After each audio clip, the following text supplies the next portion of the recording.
Some years ago, I stumbled across a simple design exercise that helps people understand and solve complex problems. And like many of these design exercises, it kind of seems trivial at first, but under deep inspection, it turns out that it reveals unexpected truths about the way that we collaborate and make sense of things. The exercise has 3 parts, and it begins with something that we all know how to do, which is how to make toast. It begins with a clean sheet of paper, a felt marker, and without using any words, you begin to draw how to make toast. And most people draw something like this. They draw a loaf of bread, which is sliced, put into a toaster. The toaster is then deposited for a course of time. It pops up, and then voila, after 2 minutes, toast and happiness.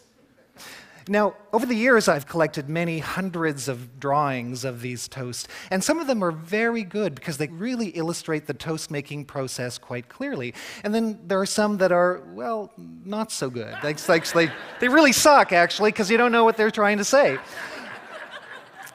Under close inspection, some reveal some aspects of toast making while hiding others. So there's some that's all about the toast, right? And there's all about the transformation of toast. And there's others that are all about the toaster, okay? And the engineers love to draw the mechanics of this. And then there are others that are about people. You know, it's about visualizing the experience that people have. And then there are others that are about the supply chain of making toast that goes all the way back to the store. It goes through the supply chain networks of teleportation, and all the way back to the field and wheat, and that one actually goes all the way back to the Big Bang. So it's crazy stuff. But I think it's obvious that even though these drawings are really wildly different, they share a common quality, and I'm wondering if you can see it. Do you see it? What's common about these?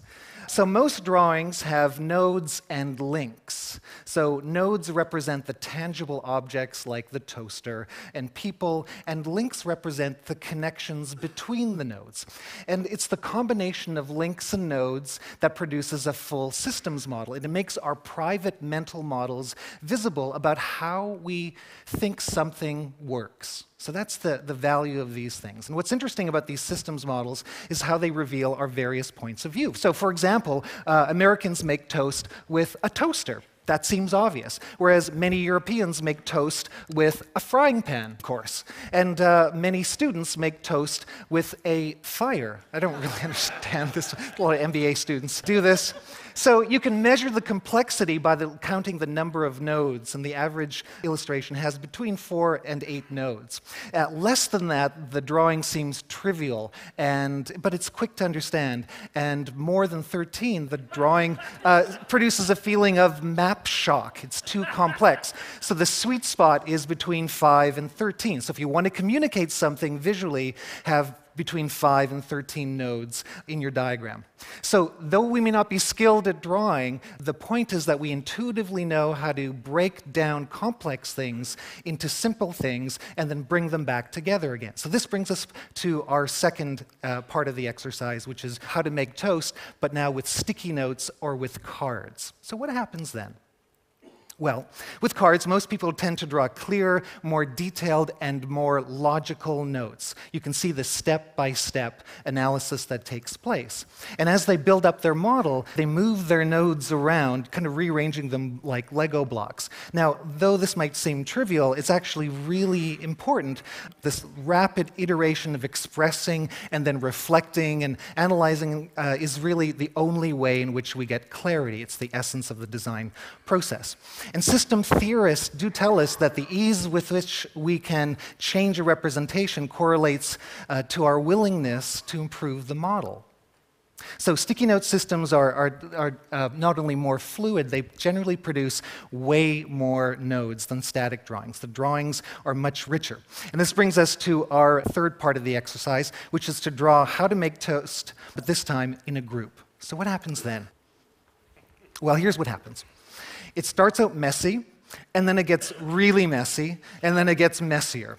But as people refine the models, the best nodes become more prominent, and with each iteration, the model becomes clearer, and because people build on top of each other's ideas.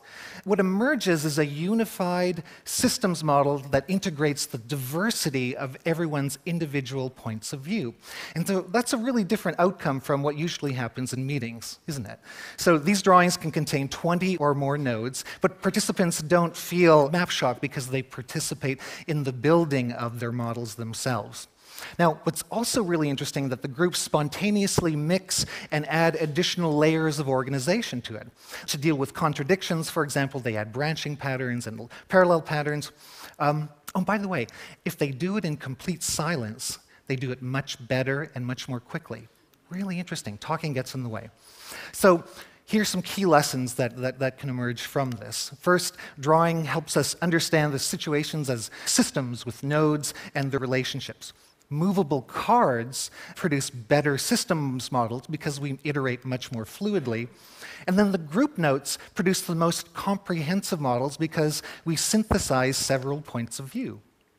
So that's interesting. When people work together under the right circumstances, group models are much better than individual models.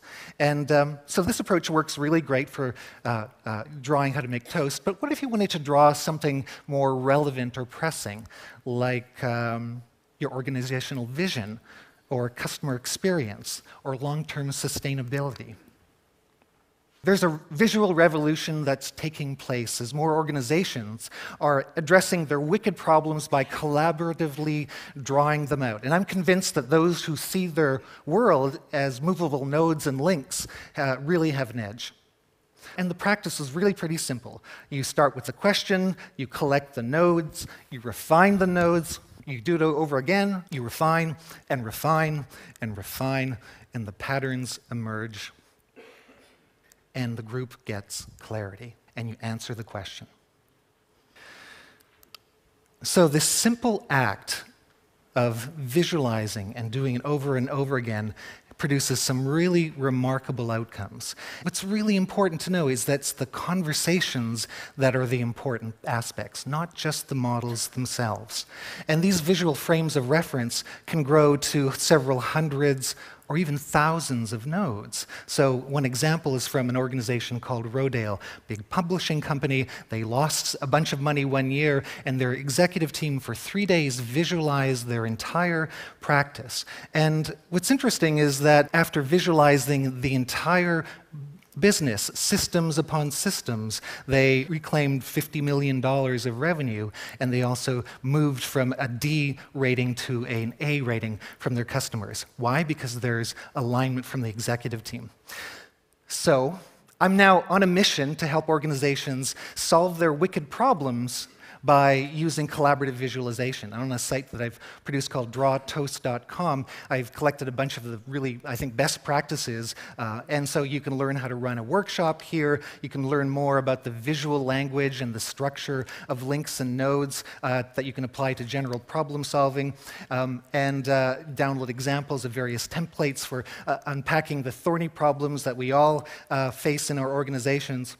So the seemingly trivial design exercise of drawing toast helps us get clear, engaged, and aligned. So next time you're confronted with an interesting challenge, remember what design has to teach us. Make your ideas visible, tangible, and consequential. It's simple, it's fun, it's powerful, and I believe it's an idea worth celebrating. Thank you.